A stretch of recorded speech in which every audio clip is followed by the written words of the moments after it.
Coup de pouce pour la planète, top départ, bienvenue dans votre magazine, vos 5 minutes vertes de la semaine. C'est parti pour votre émission 100% développement durable. Et comme d'habitude, le coup de presse pour commencer. Bolloré sur le grill, du sel à Room Plastique et puis les océans au menu de l'ONU. Tour du net de l'info écolo avec Gwenaëlle Le Gall. Une cérémonie fidjienne traditionnelle pour inaugurer la première conférence de l'ONU sur les océans, de plus en plus malmenés par l'activité humaine.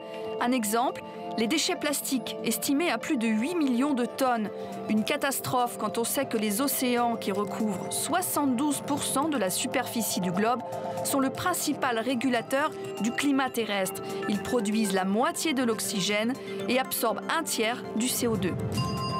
Et justement, du plastique, ou plutôt des microplastiques, ont été retrouvés dans du sel de table. Ces polluants sont de plus en plus présents dans les milieux marins. Ingérés par le zooplancton, on en trouve dans l'intégralité de la chaîne alimentaire et donc aussi dans nos assiettes. Du poisson pourri pour accueillir les actionnaires du groupe Bolloré au siège parisien de la multinationale. Des ONG françaises et internationales dénoncent les mauvaises pratiques présumées de la Socfin, société financière des caoutchoucs, détenue à 38% par le groupe Bolloré et accusée de pollution et d'achats controversés de terres agricoles en Afrique et en Asie. Coup de pouce cette semaine à l'Alaska. Dans cet État américain, on compte plus de 660 glaciers. L'Alaska est donc un témoin privilégié du réchauffement de la planète. La fonte des glaces, une opportunité pour le tourisme, mais aussi une occasion de sensibiliser les visiteurs aux enjeux climatiques. Jacques Cardoz, Ariel Monange.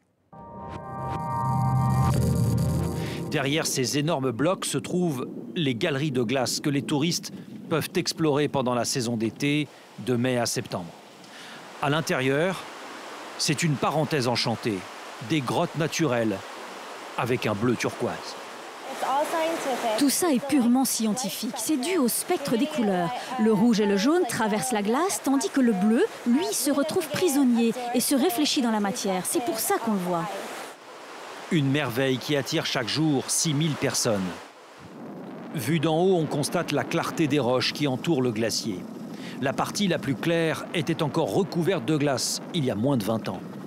Ce glacier fond au rythme de 10 mètres d'épaisseur par an et 30 à 45 mètres de longueur.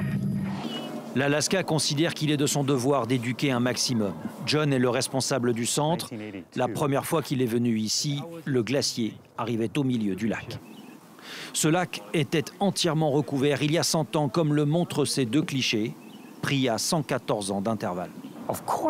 Bien sûr, c'est important que l'on explique au public que le glacier recule et qu'il va disparaître, mais on espère que l'émotion qu'ils vont ressentir devant ce désastre va les faire agir une fois rentrés chez eux.